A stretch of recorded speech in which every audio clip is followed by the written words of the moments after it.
Leur réaction était de cacher leur appartenance à Christ et feinter leur identité. Sommes-nous à lui dans la joie comme dans la souffrance?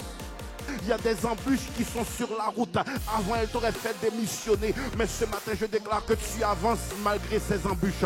Tu avances malgré ces attaques. Tu avances malgré ces persécutions. Laissez-moi mettre une pause à ce message ce matin. Moi, besoin acclamation de heureusement, Jésus est là. Heureusement, Jésus est là. Dans mon découragement, Jésus était là. Dans ma fatigue, Jésus était là. Dans ma dépression, Jésus était là. Dans mes pensées suicidaires, Jésus était là. Hébreux chapitre 12. Hébreux chapitre 12. Permettez-moi de lire pour vous, s'il vous plaît, versets 1er à 5. Et ensuite de ça, nous irons les versets 10 à 11. Hébreux chapitre 12, versets 1er à 5. Et ensuite de ça, versets 10 à 11.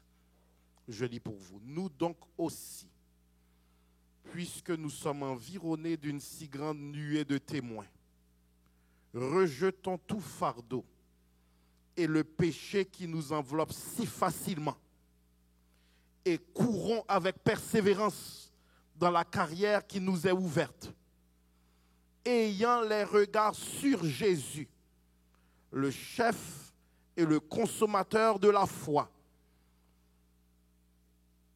qui, en vue de la joie qui lui était réservée, a souffert la croix, méprisé l'ignominie et s'est assis à la droite du trône de Dieu. Considérez en effet celui qui a supporté contre sa personne une telle opposition de la part des pécheurs, afin que vous ne vous lassiez point l'âme découragée. Afin que vous ne vous lassiez point l'âme découragée. Vous n'avez pas encore résisté jusqu'au sang en luttant contre le péché. Et vous avez oublié l'exhortation qui vous est adressée comme à des fils. Mon fils, ne méprise pas le châtiment du Seigneur et ne perds pas courage lorsqu'il te reprend. Verset 10. Nos pères nous châtiaient pour peu de jours, comme ils le trouvaient bon. Mais Dieu nous châtie pour notre bien, afin que nous participions à sa sainteté. Il est vrai que tout châtiment semble d'abord un sujet de tristesse et non de joie, mais il produit plus tard pour ceux qui ont été ainsi exercés un fruit paisible de justice. J'aimerais que l'Église lise avec moi le verset 11. S'il vous plaît, fixez les écrans, comme ça nous lirons ensemble. 3 et 4.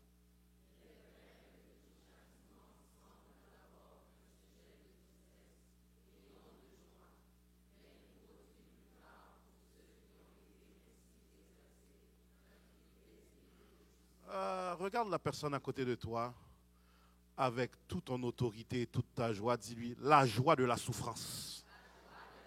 Prouve quelqu'un d'autre, dis-lui la joie de la souffrance. Prenez place. Nous allons voyager lentement dans la révélation avec l'aide de l'Esprit Saint. Nous atterrirons avec énergie. La portion d'écriture lue débute par nous donc aussi.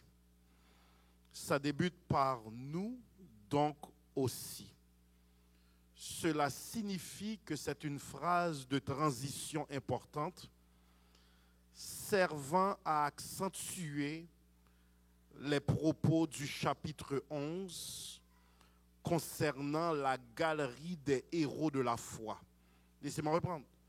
Nous donc aussi qui débute le chapitre 12 se veut une phrase de transition avec la pensée du chapitre 11 qui met l'accent sur la galerie des héros de la foi. Ici, frères et sœurs, l'auteur se donne pour mandat de relater le prix que quelques hommes ont payé pour accomplir la volonté de Dieu en demeurant dans une foi inébranlable. Laissez-moi reprendre. le chapitre 11 met l'accent sur le prix que quelques hommes ont payé pour accomplir la volonté de Dieu par une foi inébranlable. J'aimerais débuter en vous disant, frères et sœurs, honorer la volonté de Dieu, Patrick, va toujours nous coûter quelque chose. Honorer la volonté de Dieu, pasteur Jean-Marie, va toujours nous abonner à un combat de souffrance, un abonnement à la confusion. Mais ces héros de la foi ont gardé une foi inébranlable. Le but du chapitre 11 était de ranimer le zèle des Hébreux et les motiver à la persévérance en regardant au modèle des héros de la foi. Regarde la personne à côté de toi et dis, toi aussi tu peux y arriver. En lisant maintenant Hébreux 12, 4, nous voyons qu'ils avaient un besoin d'être fortifiés, car ce lectorat était confronté à l'imminence d'une grande persécution à venir. Ils étaient confrontés à des jours difficiles et les jours qu'ils vivaient dans le présent étaient déjà d'une tristesse sans pareille et ça n'avait pas encore atteint son paroxysme. Quelle fut leur réaction face à l'intensité, au futur tumulte qui allait s'intensifier? Quelles furent leurs réactions face au futur tumulte qui allait s'intensifier? Plusieurs membres de cette communauté hébraïque, leur réflexe dans la souffrance était de cacher leur appartenance à Christ. Seigneur, j'aime ta parole. Leur réaction était de cacher leur appartenance à Christ et feinter leur identité. Sommes-nous à lui dans la joie comme dans la souffrance? Sommes-nous à lui dans l'abondance comme dans les moments de pauvreté abjecte? Sommes-nous au Seigneur uniquement quand ça fait notre affaire et nous avons une loyauté saisonnière? De ce fait, frères et sœurs, cette communauté hébraïque cachèrent leur appartenance à Christ. Et l'auteur maintenant va dire, regardez à ces hommes-là qui ont payé un lourd prix, mais qui sont restés loyaux à leur Dieu. Maintenant, lorsqu'on approche l'épître aux Hébreux, le mot qui résume l'objectif de ce livre, vous êtes une classe intelligente, nous allons finir par fêter la parole dans quelques instants, mais croyez-moi, il ne peut pas y avoir d'édification sans compréhension. Le mot qui résume l'objectif de ce livre, c'est le mot supérieur, que toute l'Église crie supérieur. Supérieur. Ça veut dire Christ supérieur à Moïse. La grâce supérieure à la loi. Le christianisme supérieur au judaïsme. Le sacrifice de Christ à la croix supérieur à tous les sacrifices et sacrificateurs de l'Ancien Testament. Supérieur. Frères et sœurs, c'est une obéissance supérieure, celle de Christ, à l'obéissance des héros de la foi. Supérieure, pourquoi? Parce que, un, c'est une obéissance parfaite sans broncher. Mais deuxièmement, c'est une obéissance qui l'a emmené à être ressuscité. Les héros de la foi avaient leur péché, avaient leur squelette dans le placard. Christ, c'était une obéissance au Père sans défaut. Et deuxièmement, c'est une obéissance qui l'a emmené à être ressuscité, où il peut dire « Je suis l'Éternel, je suis », alors que ces héros de la foi sont des j'étais. Laissez-moi travailler, nous allons fêter la parole de Dieu dans quelques instants. Aussi grand que puissent être les héros de l'Ancien Testament, le chef et le consommateur de notre foi, celui qui génère la foi et le courage en nous, c'est Jésus. L'une des définitions du mot carrière nous parle d'un espace délimité. Ce n'est pas carrière en parlant de vocation ou destinée, mais c'est un espace géographique délimité, sablé en plein air, où se font des concours sportifs. C'est ça le contexte du mot carrière. La vie dans la foi, frères et sœurs, c'est une course exigeante et nécessitant de grands efforts. Laissez-moi reprendre. Nous sommes des athlètes spirituels et nous sommes dans une course qui est demandante et exigeante. Jésus avait toutes les raisons humaines d'abandonner la course.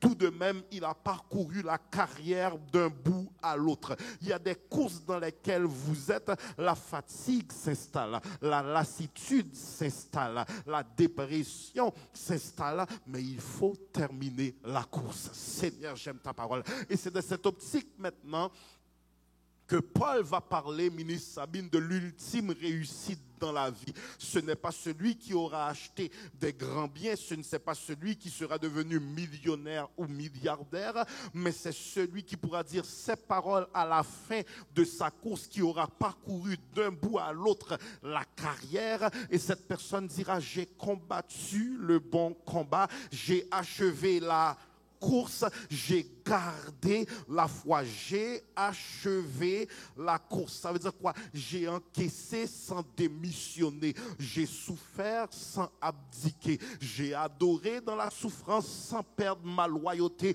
j'ai achevé la course, j'ai gardé la croix. Maintenant, frères et sœurs, la vie dans la foi demande d'être stimulée par Jésus, qui est le chef et le consommateur de notre foi.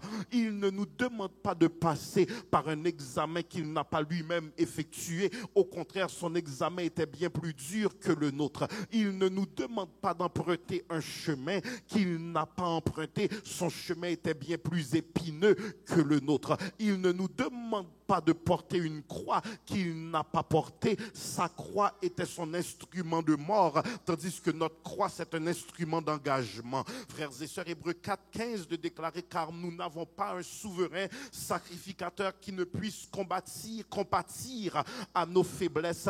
Au contraire, il a été tenté comme nous en toutes choses, sans commettre de péché. Je dis à quelqu'un: il a été tenté en toutes choses, sans commettre de péché. Ça veut dire quoi? Christ m'a transféré sa force à la croix sans perdre de sa force. Il est devenu ma force afin que je sois devant le tentateur en disant: je ne tomberai pas au nom de Jésus. Ton offre est refusée, et quelle que soit alléchante qu'elle puisse être, je suis en Christ, je connais ma valeur. Y a-t-il quelqu'un ce matin, tu as assez de courage devant cette tentation pour dire: hier j'aurais dit oui, mais aujourd'hui je connais ma valeur. Rien ne vaut mon Jésus, rien ne vaut ma louange, rien ne vaut ma consécration, rien ne vaut mon adoration. Jésus comprend c'est quoi l'envie que tu as lorsque tu veux fumer. Jésus comprend l'envie que tu as lorsque tu veux t'enivrer. Jésus comprend l'envie que tu as lorsque tu veux entrer en fornication. Il a été tenté en toutes choses sans commettre de péché. Ça veut dire quoi? Il a fait l'examen avant nous pour nous montrer que la réussite est possible. Laissez-moi reprendre. Il a fait l'examen avant nous pour dire: cesse tes excuses et utilise la puissance. Cesse tes excuses et marche avec autorité. Est-ce que je peux travailler quelques instants, frères et sœurs? Jésus fut éprouvé par les hommes, par Satan et par Dieu qui l'abandonna à la croix. Laissez-moi reprendre. Jésus fut éprouvé par les hommes, par Satan et par Dieu qui l'abandonna à la croix. Et souvenez-vous, frères et sœurs, un matin, si on en pile, on va pas obligé de boire tout. Frères et sœurs, il fut abandonné par les hommes, par Satan, par Dieu qui l'abandonne à la croix. Christ est notre modèle de souffrance.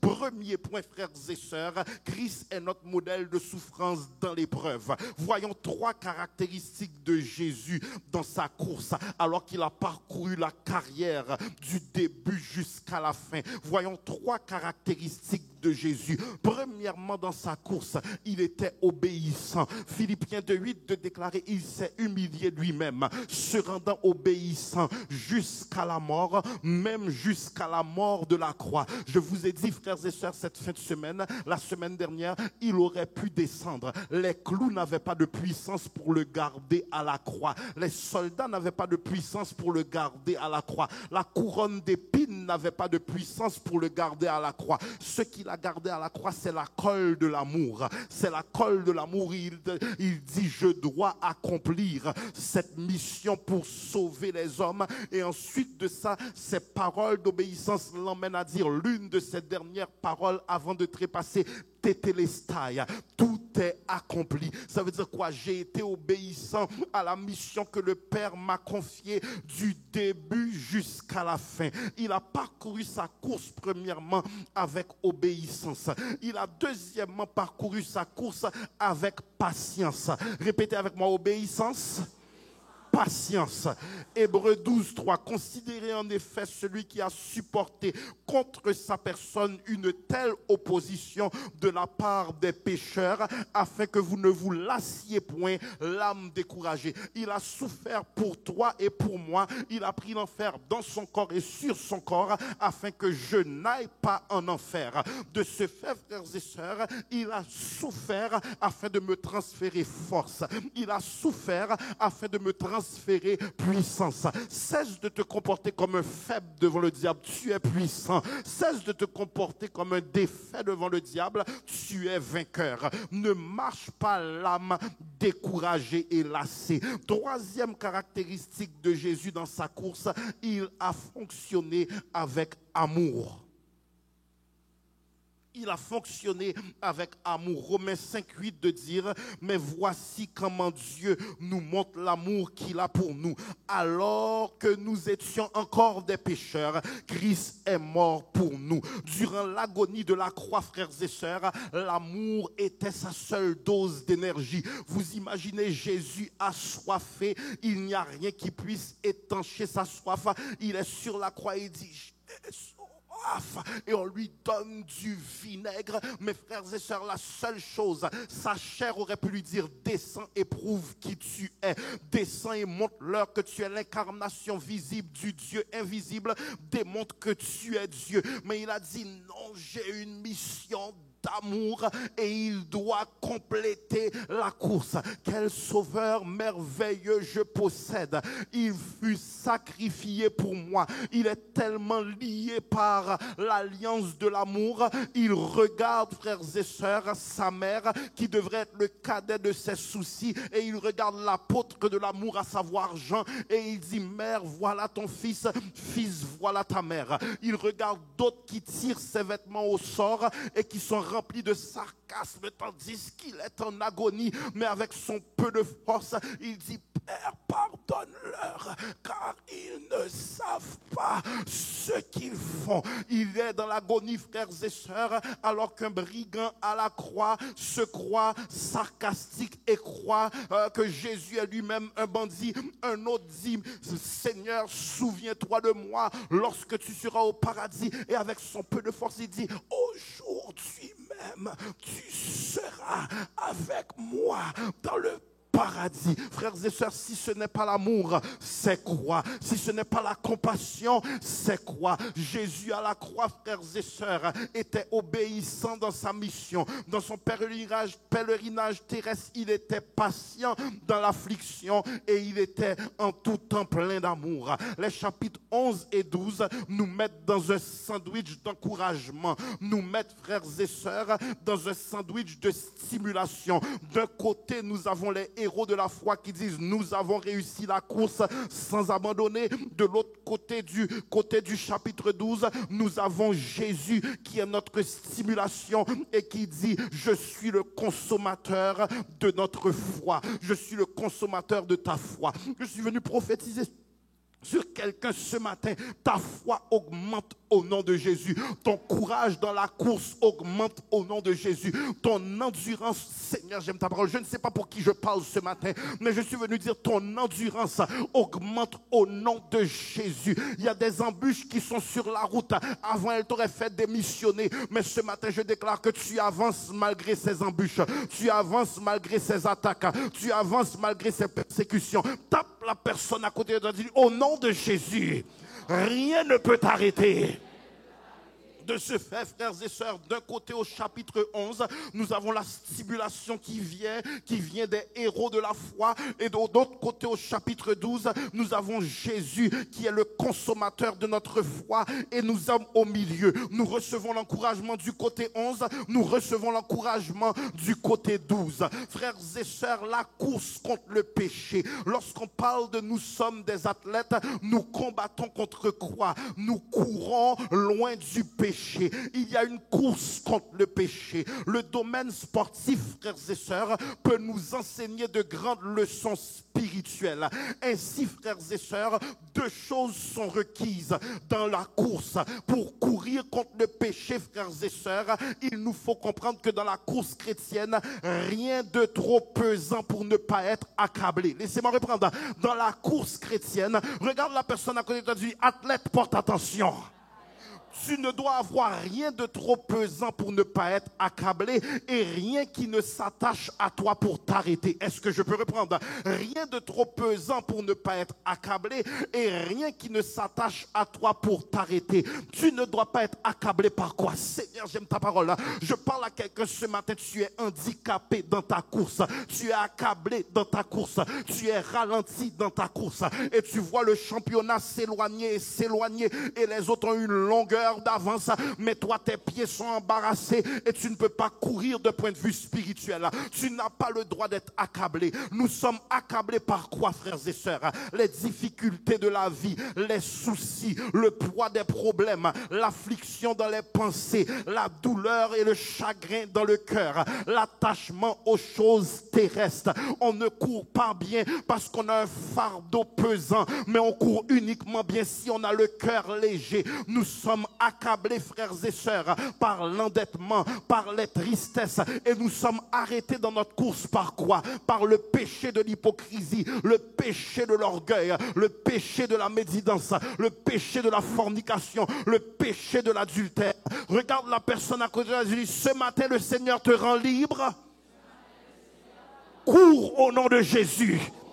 Ça veut dire quoi? Évite l'enlacement du péché. Évite d'être pris, frères et sœurs. Évitez d'être pris dans un engrenage que vous ne pouvez pas sortir. La croix t'a donné puissance et autorité pour te débarrasser. Laissez-moi reprendre. La croix t'a donné puissance et autorité pour te débarrasser des liens du péché. Il n'y a plus de chaîne. Frères et sœurs, voyons deux autres aspects du combat contre le péché. La guerre contre mes péchés et la guerre contre les pécheurs ennemis de la vérité. Est-ce que je peux reprendre? La guerre contre mes péchés et la guerre contre les pécheurs qui sont ennemis de la vérité. Quelle est la guerre contre mes péchés? C'est ce péché que j'aime dans mon cœur. C'est ce péché de si Dieu ne me tient pas, je vais le commettre. Marc 7, 21 dit, car c'est du dedans du cœur des hommes que sortent les mauvaises pensées, les adultères, les impudicités, les meurtres, les vols, les cupidités, les méchancetés, la fraude, le dérèglement, le regard envieux, la calomnie, l'orgueil, la folie. Toutes ces choses mauvaises sortent par dedans et souillent l'homme. Ça, c'est le péché intérieur. Maintenant, est-ce que je peux vous parler du péché extérieur? Hébreux 12, 4 dit, vous n'avez pas encore résisté jusqu'au sang en luttant contre le péché. Qu'est-ce que l'auteur dit? La pression des contradicteurs de l'évangile. Seigneur, j'aime ta parole. Laissez-moi reprendre. Nous aurons tous à vivre tôt ou tard la pression des contradicteurs de l'évangile. Tu n'as pas besoin d'aller loin certaines fois. Ta propre famille ne te comprend pas dans ton zèle et ils sont supposés d'être convertis. Seigneur, j'aime ta parole. Tu vas encore à l'église. Tu vas aux jeunes onctions sans mesure un samedi matin alors que tu as travaillé toute la semaine. Encore dans une autre conférence. Dis-moi pas que tu crois à l'arnaque de la dîme. Mais non, l'évangile ne demande pas tout ça. Tu ne vas rien faire avant mariage. Certaines fois, il y a une pression pour te moderniser. Seigneur, j'aime ta parole. Il y a une pression pour te rentrer dans le statu quo. Il y a une pression pour diminuer ton feu ou faire de toi une personne qui serait trop spirituelle. Ça prend beaucoup de courage pour accepter d'être différent. Certaines fois, le monde inconverti tolère ta folie pour Christ. Les propres soi-disant chrétiens disent « Mon évangile ne demande pas tout ça ». Le péché intérieur, le péché extérieur. Est-ce que je peux travailler pendant quelques instants, frères et sœurs?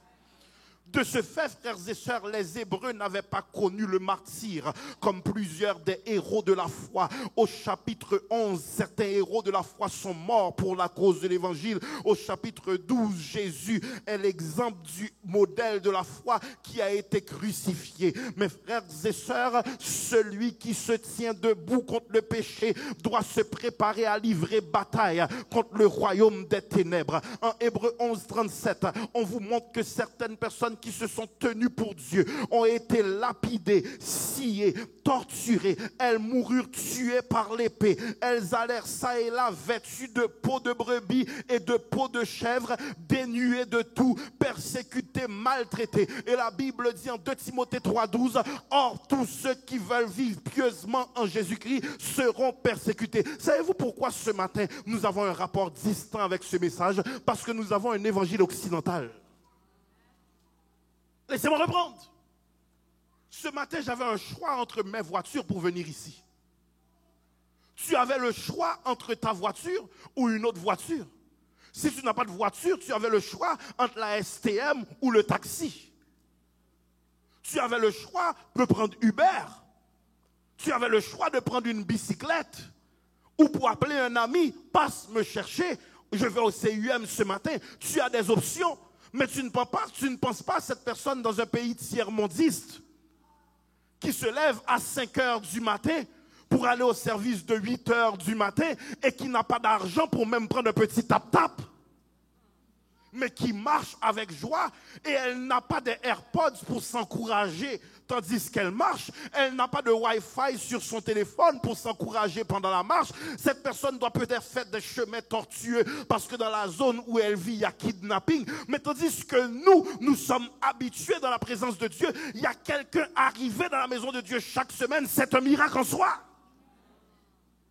Laissez-moi reprendre. Il y a quelqu'un arrivé dans la maison de Dieu. Toi, tu es arrivé en retard parce que du riz ou gain tout fait. La sauce pois est déjà prête. Le calalou est déjà prêt. Le lalo est déjà prêt. Mais il y a une autre personne qui va à l'église. Elle dit, Jésus, repas m'se sous, m'pas de souper hier soir, m'pas de déjeuner matin, m'pas contre ça m'pral bal petit yo, mais j'aime ces sous lié seulement. Il y a une personne, tu dis, je viendrai à l'église ou je le prendrai en ligne. Il y a des pays musulmans ou des pays où domine le bouddhisme, où les chrétiens doivent se cacher dans des grottes pour louer, parce que dans le territoire où ils vivent, l'évangile est illégal. C'est ça fait ou même avant loi yo changé. Si vous acclamez mon Dieu, acclamez mon Dieu. Si vous dansez, dansez. Si vous louez, louez. Si vous rassembler, rassembler. Car notre contexte occidental est facile. Notre contexte est facile. Certains arrivent à pied après 3 heures de route dans des pays tiers-mondistes. On les chevilles enflées. Notre retard, c'est parce qu'on ne sait pas quel costume mettre, parce que celui-là, je l'ai déjà mis il y a 3 mois. Ton retard, c'est je ne sais pas si je veux mettre le fard à lèvres rose ou le fard à lèvres bleu qui va matcher mes cheveux. Oh non, je dois changer ma chevelure de bord parce que la semaine dernière à la Pâques, la trace était là. Là, je dois faire un autre design pour que la trace soit là. Problème ou baguette? Oh, si de toi je parle, enlève-la sous ta tête, dis pas c'est un bébouli. Laissez-moi travailler pendant quelques instants. Il y a quelqu'un, c'est la maison du Seigneur où elle perdra la tête. Il y a quelqu'un Dieu, c'est venir dans ce lieu et entendre une parole qui lui donnera l'espoir, car tout va mal dans sa vie. Il y a quelqu'un, tu peux dire, je suis dans la joie, quand on me dit allons à la maison de l'Éternel, mais il y a une autre personne cette semaine, elle était sous les claques de son mari ou de son copain, elle était sujet de violence, elle était sujet de viol, c'était la terreur de la maison, et le seul endroit où elle sent qu'elle respire, c'est dans la maison de Dieu, et ses paroles maintenant prennent tout un autre sens. Mieux vaut un jour dans tes parvis que 10 000 ailleurs. Parce qu'on a appris à bien s'habiller, à sentir bon, à venir dans la maison de Dieu, mais il y a des gens qui ont fait pas bon vrai. Vous la voyez les mains levées, elle ne sait pas c'est quoi entrer chez Maxi, elle n'a pas d'argent. Vous la voyez les mains levées, elle ne sait pas c'est quoi prendre le bain avec de l'eau chaude, elle n'a pas d'électricité. Gen a fait pas bon, mais qui disent des pimes quand entrer la caille, bon Dieu, m'a agite un coup de toute bagaille déjà bien. Seigneur, j'aime ta parole.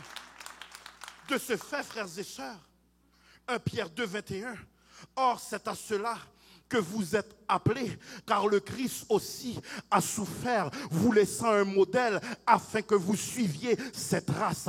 Dans l'éducation d'un enfant, il y a correction, c'est la preuve d'une relation. Quel que soit le parent qui tolère son enfant, il ne l'aime pas. Je sais que ce n'est pas trop populaire, mais n'y a-t-il pas des corrections qui vous ont gardé loin de la prison? N'y a-t-il pas des corrections, vous les voyez aujourd'hui et vous dites, je n'aurais pas eu cet emploi car la tangente que je prenais. Bon, il y a des corrections, si vous êtes grand, vous avez pleuvé, mais tout, mais il y a des corrections qui étaient salées. Mais l'objectif, c'était que l'enfant, le parent préfère te voir pleurer que coucher à entrer dans le capot d'une voiture de police. Certaines fois, il préfère te voir pleurer que pencher sur le capot. Et on te fouille et on te passe les menottes. Tu n'es pas l'ami de tes enfants. Tu es son gardien et son tuteur pour le présenter devant l'Éternel comme un citoyen respectable.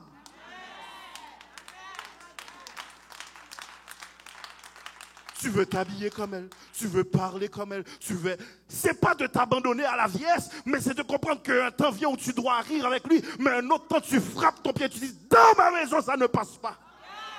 Car moi et ma maison, nous servirons. Certaines fois, j'ai besoin d'un dictionnaire pour comprendre comment mes enfants parlent. Frère, sœur. Ils ont un langage, ils ont un jargon où je suis toujours obligé maintenant de me surveiller et je vois qu'on vieillit beaucoup plus vite qu'on le pense. J'étais obligé de m'asseoir avec mon fils et dire, c'est quoi ça, quoi, Koubé?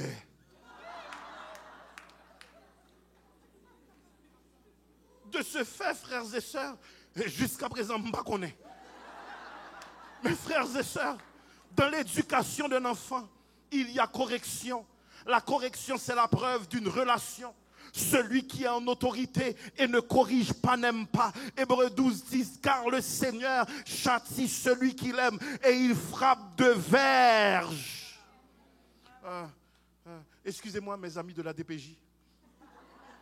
Je sais que nous avons des membres qui travaillent dans cet honorable département qui est important. Mais j'aimerais vous dire une chose. Considérez que si nous étions hors caméra, certaines fois, quand on a longtemps parlé, il faut débloquer les oreilles. Je préfère te voir pleurer qu'un jour tu ne puisses même pas appliquer dans un McDonald's ou dans un Tim Hortons parce que tu as un dossier criminel qui te suit. Donc certaines fois, même si c'est pas cute, m'a pesé ou m'a corrigé.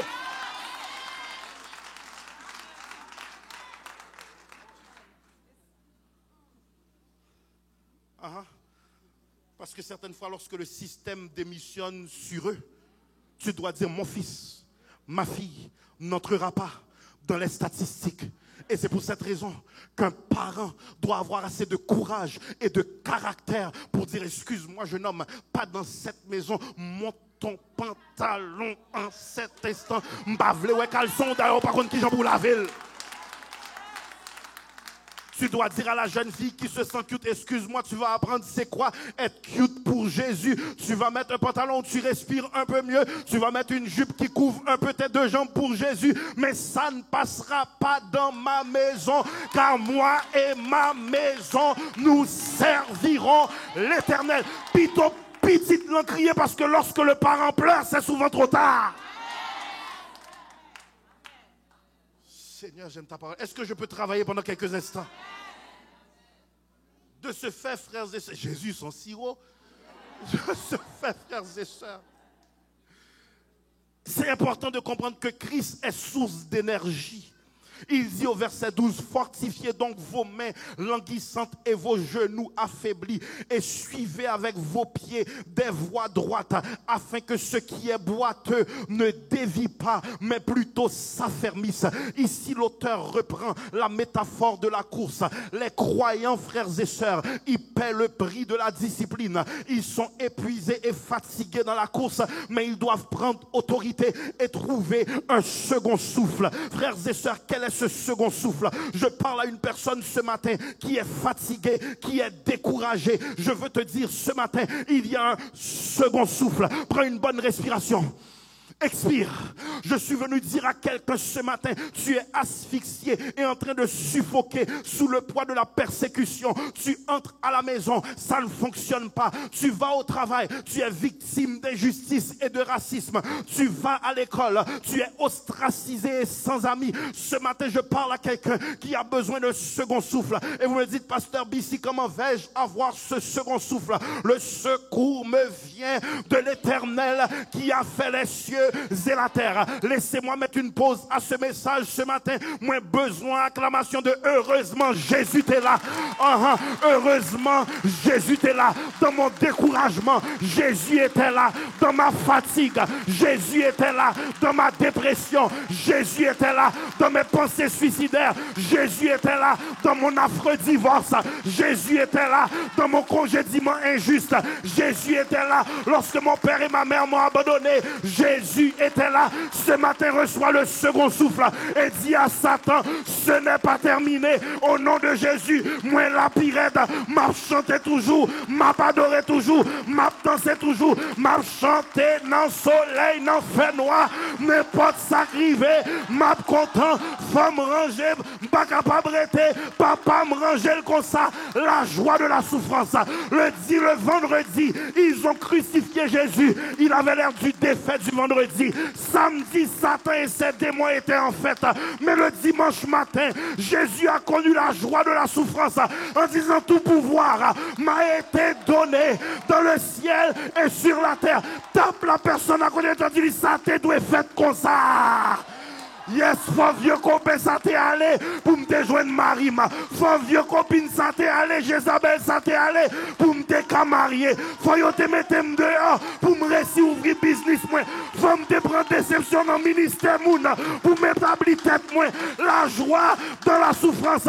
Joseph a été trahi par ses frères, abandonné comme esclave, livré chez Potiphar, faussement accusé de viol, installé en prison. Il devient l'interprète des rêves. Il interprète le rêve du roi. Il guérit la famine qui aura en Égypte. Il devient monsieur le premier ministre. En Genèse 50-20, il dit, vous avez médité de me faire du mal, mais l'Éternel l'a changé en bien. Romains 8-28 dit, nous savons du reste que toute chose concourt au bien de ceux qui aiment Dieu. Somme 30, verset 6 déclare, car sa colère dure un instant, mais sa grâce toute la vie. Le soir arrive les pleurs, mais le matin, l'allégresse. Bon dimanche complexe CUM, moi t'es content, ouais, et je suis venu déclarer, ma joie vengera ma souffrance. Ma joie vengera ma souffrance. Ma joie vengera ma...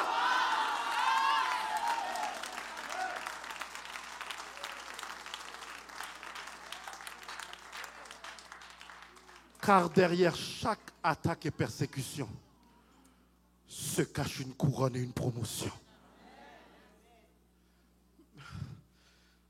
Frères et sœurs, tu n'as sûrement pas de joie dans la souffrance, mais un jour tu auras la joie de la souffrance.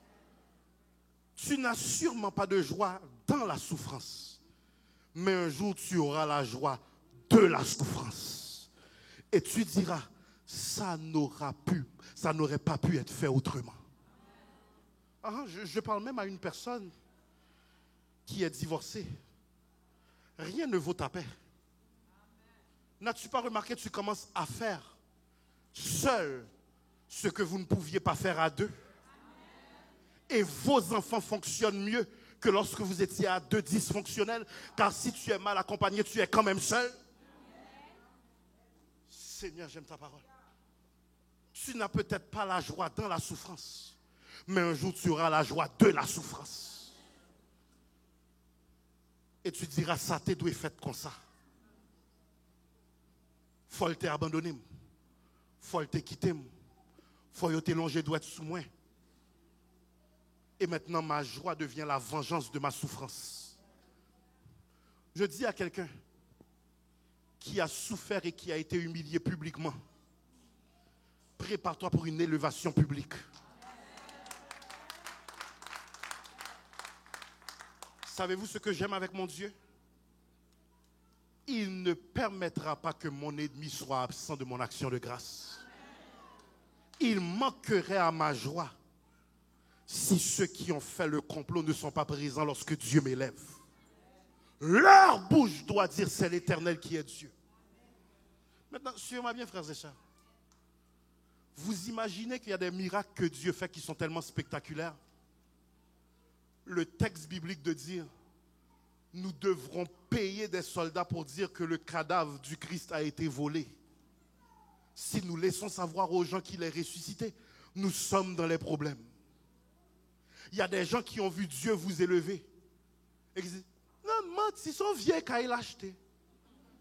Moi, si restaurant le fait, pas même bon. On vient, mon lit, joindre pas. Marie, on pas même belle. Bon, puis toi, t'es pour contre lit. Lève tes deux mains, dis, Jésus fait le net.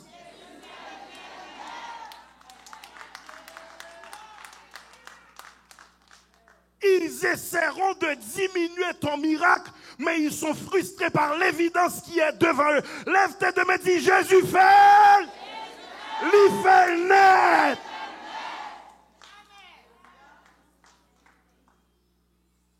Je viens brécher. Je viens brécher. Ou pas qu'après si encore. J'aimerais ce matin que vous puissiez comprendre. Apprenez à développer une prémonition dans la souffrance. Tandis que vous souffrez, encouragez-vous par des cantiques, par des paroles, et dites, bagaille là, pas qu'arrêter comme ça. Et c'est ce que Jésus va dire à Marie et Marthe. Ne t'ai-je pas dit que si tu crois, tu verras la gloire? Regarde la personne à côté de toi avec tout ton sérieux, dis-lui, donne à Dieu quelques temps.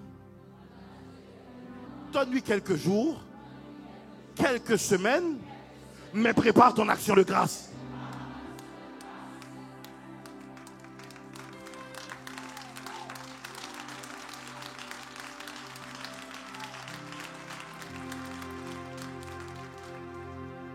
Je ne souffre pas sans une image du costume que je mettrai à mon action de grâce. Je ne souffre pas sans m'imaginer ici au Jeune Onction sans mesure en train de témoigner. Donc à chaque fois que je souffre, je dois souffrir avec cette parole. Satan, tu n'as pas le dernier mot. Tu n'es même pas en contrôle. Tu es un ouvrier entre les mains de l'Éternel. La souffrance produit la gloire. La souffrance produit la gloire. Mais le passage par son canal est obligé. Ça va pas finir comme ça. Levez tête, tout ça va pas finir comme ça. Cette maladie n'aura pas le dernier mot. Cet abandon n'aura pas le dernier mot. Cette trahison n'aura pas le dernier mot.